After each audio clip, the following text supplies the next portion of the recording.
everyone, welcome to Briar Haus Writes. I'm Becky Parker, and today it is my honor to be able to speak with Tom Hedt.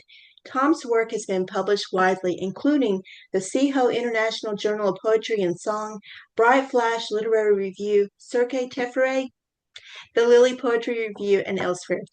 His poetry compilation, Artifacts and Assorted Memorabilia, was published by Cold River Press. He serves as the Associate Poetry Editor for Bending Genres. Tom, welcome to our program.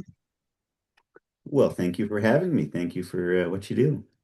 Tom, tell us a little bit about yourself. Cool. Well, professionally, I'm retired from a career in conservation. So I did about 36 years or so in private lands conservation. Just gave me an amazing opportunity to work with people throughout the West on their own private lands. So I got to work with farmers and ranchers, trying to help them achieve their conservation goals on the land, Mhm. work with amazing professionals in the field. And so it was a field of constantly learning and constantly growing and really learning how to learn by listening to other people and being involved with other people. And of course, it also gave me just a an opportunity to be immersed in the beautiful lands we have and the ecology of the lands and trying to kind of really figure out how we kind of function as humans in working lands, right? As we get our food and fiber from the land and do it in such a way that it's sustainable and it's something that benefits the land as well as the people. So on a personal level, I have four wonderful children, adult children, six grandchildren, and so they are a source of joy all the time. I've been married to two wonderful women, and my first wife passed away at the age of 32. Um, and my second wife passed away at the age of 58. I'm And sorry. so I've had this walk in my life, right, with beauty and tragedy, and those things really kind of inform how I move forward. Yeah. So I have I've been very fortunate to have the people I've had in my life and to have the people I have in my life and to experience the tragedy that really um, helps me walk toward joy in my life, right? Because if you've had grief, then you understand gratitude, right? Because grief and gratitude are kindred spirits, and you have to, for me, you have to walk through the joy and walk through the beauty, and that's out in the natural world, it's in the personal world, it's in our relationships. It's being able to love and realize that we're all transient at the same time. So. And is that how you started coping with grief by writing? Like, tell us about how your writing took place. Oh, well, the writing began as actually a way to let my mind kind of relax. So Mhm. in my professional life, I had a very hot brain job. And at this point in my life, I had a fairly large staff of highly competent professionals. And so I found actually poetry as a way to let my mind relax at the end of the day, at the end of the week. So I always like to go out and go for hikes, and I found myself, for those in kind of the Central Valley of California, I found myself in the Stebbins Cold Canyon Trail, and it would have been January 1st, 2013. And I always kind of liked to journal, and it just felt like work, just kind of writing and reporting. And all of a sudden, I kind of started flipping into poetry.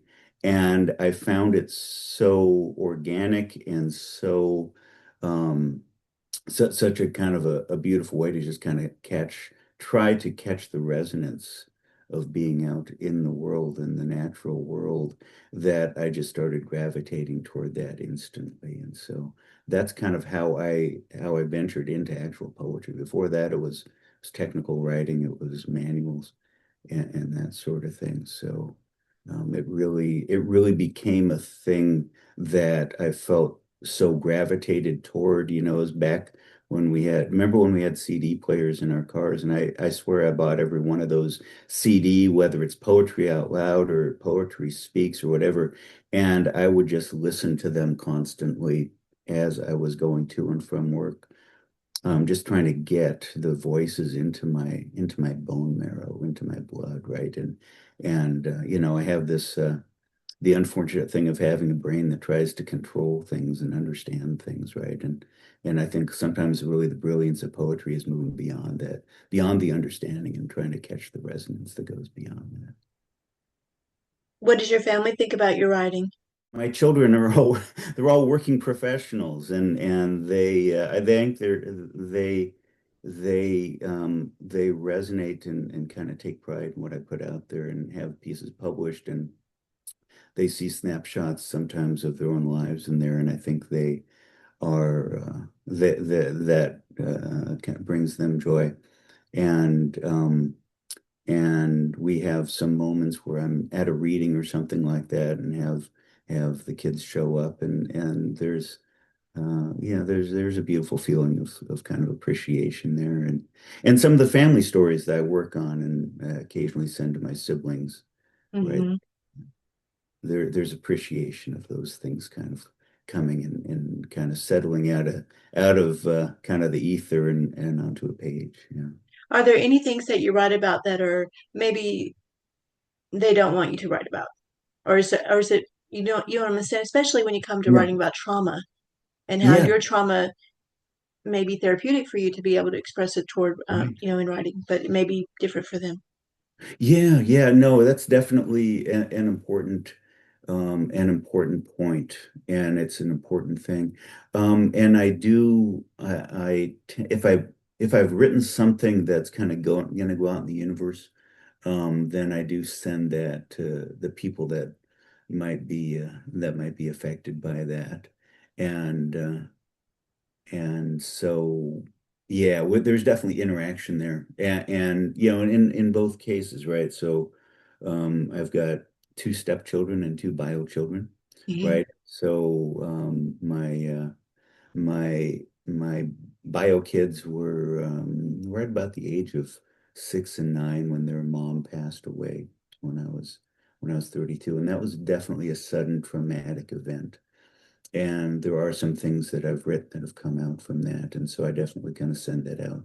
And then when my most current wife Nina passed away, that was pancreatic cancer, and and that actually brought me to retirement in my professional career. We in that case we had the beauty of a long 6 month goodbye, and pancreatic cancer works that quickly.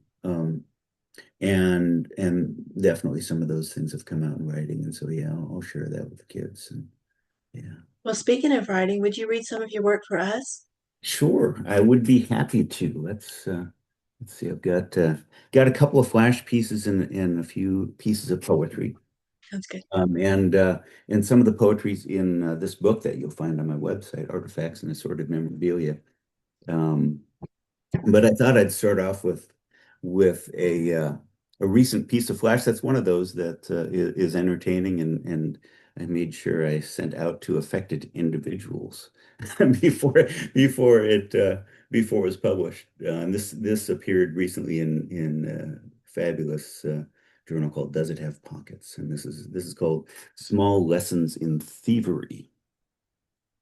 Small Lessons in Thievery. And you've rarely been a thief, but like magicians and shamans, you appreciate their skills. The skill to make things appear and disappear. Like when you sat in that restaurant and were telling your son-in-law that you can't expect people to be perfect. And he is so caught up in being good and he wants his daughter to be good. And he's agitated because you and your daughter are teaching your granddaughter how to pinch silverware from this restaurant. She is slipping the knife into her sleeve, and she is a good student. And the silverware is beautiful braided patterns of fish and crustaceans that shine dull and pewter in yellow lighting. and your son is getting animated and your granddaughter is getting giggly with the excitement at the heist. And you quietly tell her that she needs to keep her cool as you take the check from the waitress and examine it for accuracy line by line. Calculate the tip at 22%. And your daughter and son-in-law are now arguing, and your granddaughter has got the knife and the spoon in her sleeve, and he so much wants his daughter to be good. And he's adopted Buddhism, and you explain to him that karma, like entropy, is not a law, but a statistical abstraction, and how you used to steal toilet paper from the library when you were too poor in college but couldn't afford to buy any, but the universe didn't starve you of toilet paper. But he's not paying attention because two pieces are now in his daughter's sleeve, and you've handed the billfold back to the waitress, and he wants his daughter so much to be good, and he's arguing with your daughter, who is explaining to him that she learned to steal cups from her mother. It's a family tradition, and he feels so powerless. And you again have to tell your granddaughter to breathe deeply and restrain her giddiness, and to remember to always walk slowly and calmly. And you eat the last fry as the waitress returns, and you sign the bill as your daughter walks out, and your granddaughter with your granddaughter, and you stand and leave the bill at the table and look out the window and see your granddaughter on the sidewalk jumping for joy and pulling the silverware from her sleeve, and you understand that the next lesson will be to never celebrate too soon.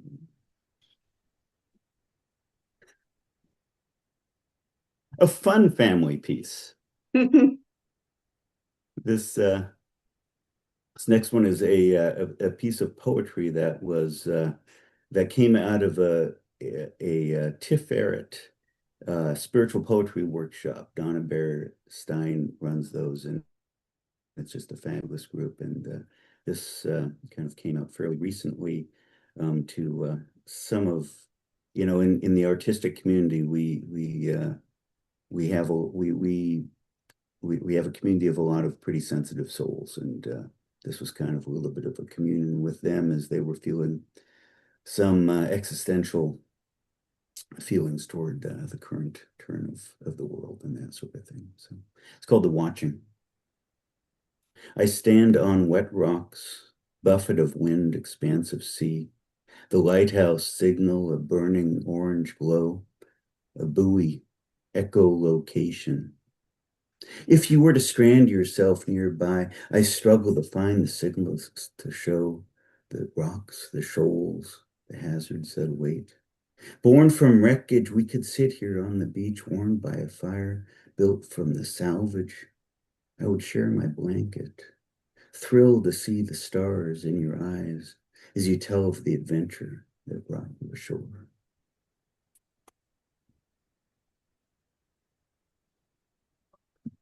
This Notes from the Fall, which is another short poem, it was published in Cathexis Northwest, and this is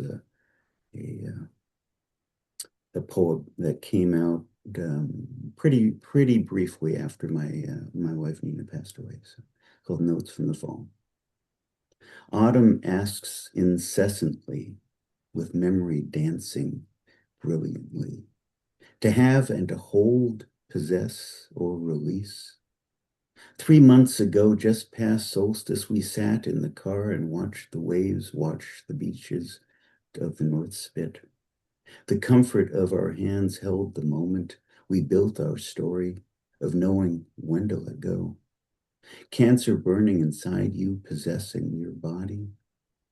Yesterday is faded blue enamel on a copper bowl, snapshots capturing smiles, preserving the curve of a cheekbone, our love and possession of each other. Tomorrow morning is mist billowing, releasing every dream, possessing only obscurity. Walking forward into fog, each step a liturgy, making the world new. Tom, when did your wife pass away? It would have been July of 2021, a little over 4 years ago. Is it hard for you to read your work about her, or how does it feel when you are talking about her? It depends on the moment, right? So I've definitely gone from the point where I couldn't read anything without crying to the point where there are just I think we get emotions I think stored like strands in our body, and sometimes you tap into something, and sometimes something comes out and say, well, I didn't realize that was going to happen. So Mhm. it really depends on the moment, but usually I'm pretty good at getting through pieces these days. Okay. There's so many people though that for them time stops Yes, and or they something will trigger a memory and then it's as if it was just yesterday that person was here. yes. And so that's why I think it's so important that you are sharing with others your love for her through these poetries. I think it's beautiful. Yeah, I was in, like I said, grief and gratitude have to be equal, right? If you have great grief, you have to have gratitude because otherwise you wouldn't have grief if you didn't have something to lose. So you must have had something. And part of my gratitude is that I was in the position to walk away from a career, right? Hmm. I'd spent 36, 37 years in this profession, and I was in the position where I could walk away from that, and we could just kind of immerse with each other for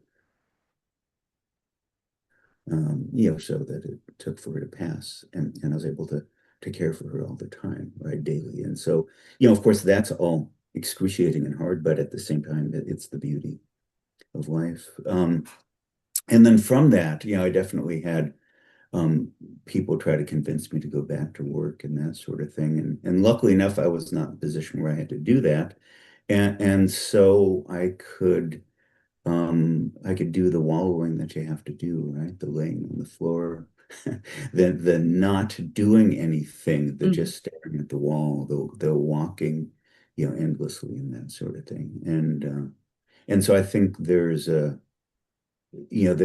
that beauty of the grieving process that if you can immerse yourself in it, right, then I think it puts you in the position where you can hold it for your life, but at the same time you also walk through it. So, And it you know, sounds like that you're helping people along the way as well who are perhaps in a different stage. the beauty of of the writing community, right, of the artistic community, and of my current life is that I have I'm in the position where I can go and I can go to these different writing retreats, or I can go and I can be with people, and there's something intrinsic about writing and poetry where you share things, you open yourself up, and so you end up, spontaneously many times having some really kind of deep heartfelt connections and conversations that go deeply into places. And sometimes there's rum involved, and it might be Mhm. midnight and that sort of thing.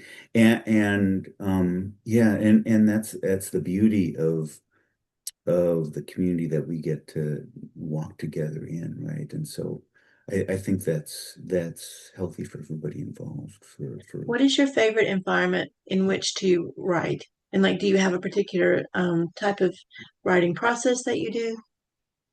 um I tend to write at home when I'm kind of enclosed in my home here. I do have my journal I take with me everywhere. Hmm. Um, I do like to travel, and I do like to experience the world. We have this beautiful snapshot of time we're here, and so when I have the opportunity to see beautiful places, I like to do that. And I do have my journal, and I journal some of that, but a lot of that to me, right? It's almost like taking pictures, right? If you notice, if you get caught up in taking pictures, it almost takes you out of the moment. And sometimes that's the case for me with writing. Sometimes I write there in the moment. A lot of times I just want to be absorbed in the moment, and then the writing comes through later, because these things they all kind of come into your being somehow, right? So yeah, overall my writing is here. Um, a lot of times it's on paper. I tend to write longhand when I write. Hmm. The refinement and the crafting is all on the laptop. And so when I Because have a you had to do a lot of technical writing prior to, your right, flash fiction and your poetry, right, can you tell that you had to maybe retrain your brain to not write so technical, it's not so much didactic? completely, and I think that's one of the most important things with writing, with poetry, with flash, that sort of thing, is to not is craft comes second, right? And Mm. and and and finding your voice and following the voice, following your impulse really comes first. And there's always time for craft, but by using craft, thinking about craft too soon, right, getting that organizing part of the mind come in, the editing part of the mind, it can really stifle the voice, right? And so that's part of, to me, kind of the continual quest in the writing process. um is really just, I feel like I'm tapping in, right? It's trying to tap into wherever it is that these stories lie, that these impulses lie, that I want to just kind of free those things on the page.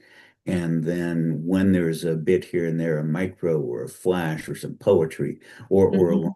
piece, and I find that in a journal or I put it down, it's like, okay, this has got something that I might want to share, right? Then I could type that into Word, and then eventually I kind of get into the crafting process. But I tell you, one of the reasons that I I really picked up poetry too late is that or not too late, but I picked it up reasonably late, right, in my life, is that I was interested earlier and I made the mistake of picking up a book about poetry. And I still remember, and I think I've still got it on my shelf, and I'm not going to say which one it was, but it was very heavily into poetic structure. And I remember, and I had two kids, and I was married, and I had a career, and I was, as we all are at those phases in my life. And I opened this thing, and we're going into iambic pentameter Oh, and I all, know. right? And it's like, I don't have time for this junk. And I just put, Mhm. look, I didn't throw the book away. I must not have, because I think I just found it. But it cost me a lot of years because I thought that there was a right way to do poetry. Oh, And ultimately, the beauty of poetry is that there is no right way to do it. There are definitely formalists and that sort of thing, but the the thing is, and I think to me that's like with bending genres, um, the whole thing is to eliminate genre. I think there's a goal in writing where the words themselves and how they're portrayed in their pacing and their spacing and their use of white space and lack of punctuation really represents the energy you're trying to put out. And sometimes that's some kind of a rhyme scheme or a rhythm, and sometimes it's something completely different. So yeah, to me, there's always time to, and looking for craft is something we should all be doing as writers, right? mhm. And finding our craft, but the impulse and following the impulse and finding the voice really comes first before any of that. It's like I have a friend who's a potter, a very close friend, and he has a place where he pulls the clay out of the ground and then he refines the clay and then he slowly makes a sculpture pot, right? And it's like, well, in writing, right? We're not just the sculptor making the sculpture. We are the earth making the clay, right? Right. And we have to make that we have to make that thing, that formulation of words that ends up as a thing somewhere, and that's that impulse and that's that voice, and then the crafting comes in as the sculptor, right, to really refine that language.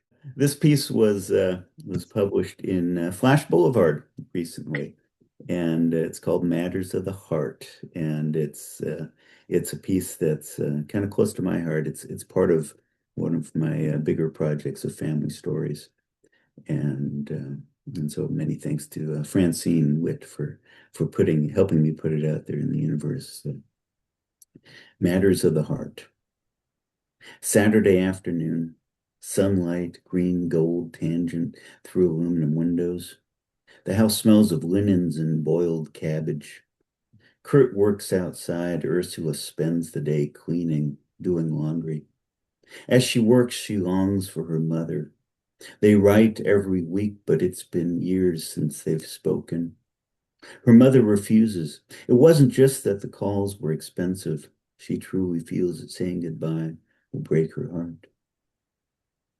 Some people think a broken heart shatters like crystal and falls to the ground. It is swept with a corn broom and thrown in the trash, lost and never reconstructed. Some broken hearts are lighter than air. They float, form a cloud, expand outward. The exact shape and character is different for each. Some say the explosion that began our universe was a broken heart from a god who was unaware until that moment they could lose everything most precious. As the dust flew, a universe formed where all that arose would be lost. But that is only one universe, and they are countless. All are not like the ones where Ursula lived. She and Kurt each had their hearts broken. Small universes stayed close and condensed. They were not shaken like crumbs from a tablecloth, did not sink into the ground and feed trees or gardens. They crept into the pockets of dresses and coats. Kurt wore them in his suspenders, a light-colored cardigan and an old mirror, about 4 inches across, tarnished and black, that he carried from the antique dealers of the old country. Ursula's oldest broken hearts were kept in diaries and photographs and in a leather suitcase, one that didn't open for many years until her mind became frail and she was trying to remember the causes of her dreams. On this day of cleaning and care, Ursula's mother materialized and sat in the dining room. This startled her, but caused her to go and sit and look at her mother's form, translucent in the sunlight and the dust of the window. She simply sat and watched and listened. Then they spoke softly, as if through tin cans and strings pulled taut. Ursula felt the hunger of her lost apple peel soup, sulfur smoke, ration cards, hope. Memories played chords through her, needed the steel strings that held her emotion bound so close to this body. She did not feel like a process, like an element that is trapped and forms a crystal or a pearl. She only felt loneliness, the need, the absence. So she slowly and relentlessly began to build. It is the uniqueness of the drive of spirit to fill a void. That is what spirit does from the initial rush of joining the dust and water. Once spirit takes root, it builds. The building is what takes time. Things topple so quickly. You do hold degrees in soil and agronomy, a Right. professional certification in applied environmental economics, and a master's in environmental policy and management. How has this impacted your writing and your worldview? Yeah, I know it sounds like a lot when you list it out like that, It is a lot, and it's a big deal. It's a big deal, man. You know, I, I definitely came, from a science background and for just a love of the natural world. And I think um, that is all kind of intertwined with some of the professional background that I was mentioning earlier, and just the feel of the world is kind of an ecological process, and our spot in that is part of a spot in an ecological process, and so to me that's an important part of my worldview. It's like we're little we're beings that have kind of manifested and attached to this organic growing structure that is going to grow and eventually, eventually pass away. And when you work, to me, when you work in ecology and work in the natural world that long, you see all the different parts of that, right? Um, disturbance ecology itself has played a role in my writing. My parents, having come from Germany, my father was born in 1904 in Berlin and went through the both the world wars, and and you see that ecologically, right? We're an ecology through fire or through different aspects. Um, an ecosystem is reset from time to time, and that to me transcends into our human consciousness as well. So it all kind of intertwines, And part of it also is the part um, of feeling like that that science part of my brain needs to take a back seat and really kind of learning to let the the more artistic part of the writing brain come forward. So it's an important part of balance. But when you do talk about science and how it it matters, especially when, humans get involved in war and how they destroy the earth Yes, and it has to, and each other, but the earth itself has to try to somehow all the ecosystems and all the different things have to try to grow back, and there's an extinction for some right, that never could return. So I would right. imagine that would take quite a bit, like in you, to try to express, hey, let's do better. Let's I try not to lecture.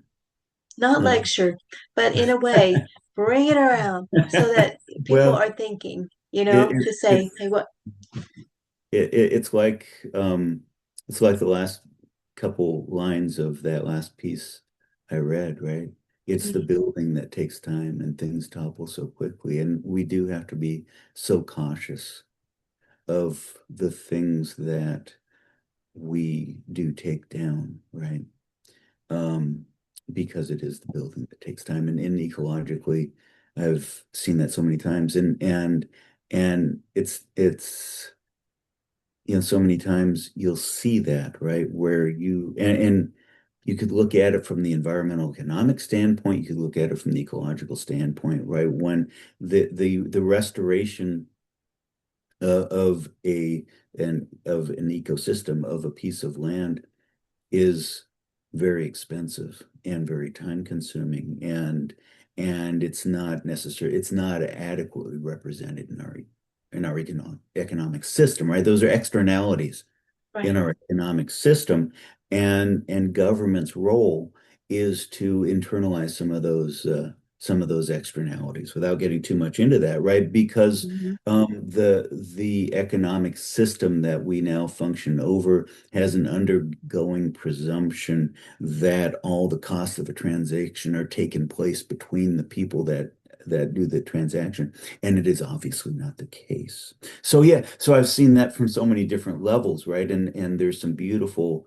wetland restoration, riparian restoration, and I've seen the systems that we're replanting, right? And knowing, and then going back there 10, 15, 20 years later and kind of seeing it start to go, but then also seeing another piece that might be close by where somebody just kind of took down trees right along the river in a very short amount of time. And all of a sudden it's like, yeah, things topple so quickly. And if there's an underlying message, it's like, we need to take care and be conscious of that. Well, Tom, what do you want your legacy to be? I would like, as a writer, to um, write things that that kind of find their way down into the bone marrow of the reader, right? And bypass that logical part of the brain that we were just talking about, right? Because we're not rational beings, and so that's the downfall of the scientist, is they think that information guides decisions, when in reality it ends up being emotion and habit and deeply embodied mythologies within us. And so for me, the writing process, I've done a lot of time working with a lot of really good people Mhm. on the scientific part of it, and I think there's a lot of really good work that happens there. Um, and to me, this part of the writing quest that I'm going on is one to really kind of bypass that logical conscious part of the brain and to write something that resonates externally, right? And resonates in a way right from the start with somebody, but then find its way deeper down inside, like some of these old myths that we all carry inside us that really govern our decisions so much more than just a to-do list for the day. Right? Right. Well, Yeah. do you have a current project that you're working on? Yes, I do. I have and I'm writing um flash and micro and poetry feels like all the time in journaling. But my bigger project, the project right now is a project of family stories of the stories that my father and mother carried over with them, Mhm. and and that is kind of it's working its way through um, into what will be some sort of a flash novel, flash novella, where the vision is these intertwined series of flash pieces, the prismatic glimpses into people's lives Mhm. that kind of sew themselves together, braid themselves together into a larger piece. And along with that, partly I think just because of what I was just kind of recently talking about, right, with the mythology and that sort of thing. I'm just enraptured by magical realism, and I love it when my writing takes these turns that that take the mind into a different, just kind of a different plane that kind of breaks. I like to break the brain, right? I want my own writing to break my brain. I wanted to tell you and everyone else, please look up his website. He's got the coolest website. I love the fact that when you go onto your website, all you see is this fragment of a little poem. And then you read it and then you click on it and then it opens up like this huge world. Tell us about how you came up with that concept and how we can find your website. Well, the website is thomashet.com. And yeah, thank you for those kind words. Um, that it was an I the concept came from I think me just kind of mulling things over for years, right? I had the domain name and I was determined to do something. But I wanted a website that was kind of an invitation to read. Hmm. And I didn't, and I think it's part of my own reading habits. When I open up a screen and I see a full page of information, my mind kind of glosses over and the words gloss over. And instinctively, probably because of all the years of working and rushing through things, I just think, well, I don't have time for this. And Right. so I just say, well, this looks really interesting for some time and some other time, and I click away. And I wanted it to be an invitation, and I wanted it to kind of feel like a reading room, and I wanted it to remain fresh. And so I mulled this over for quite some time, and I had a couple of years ago, I had a book signing at a local bookstore, and I had this old 1941 Smith Corona typewriter, and I made these little poetry cards. And I decided, a poetry book is too intimidating for most people, right? Nobody wants to commit to the whole thing, right? In fact, sometimes a poem is too much, right? And so I started doing these poetry cards where on this index card, or this little postcard with my emblem on the back, I would just type little fragments of these poems, and I have them out there, and I would just kind of give them out to people. And I had this really cool interaction with these teenage kids that saw a couple of them, and they were kind of tripping out on these things, and then they were starting to ask me to sign them so that someday if I got famous they could sell them on eBay. So I'm signing my little poetry cards and giving them to teenagers. And so it's kind of like an entry drug, right?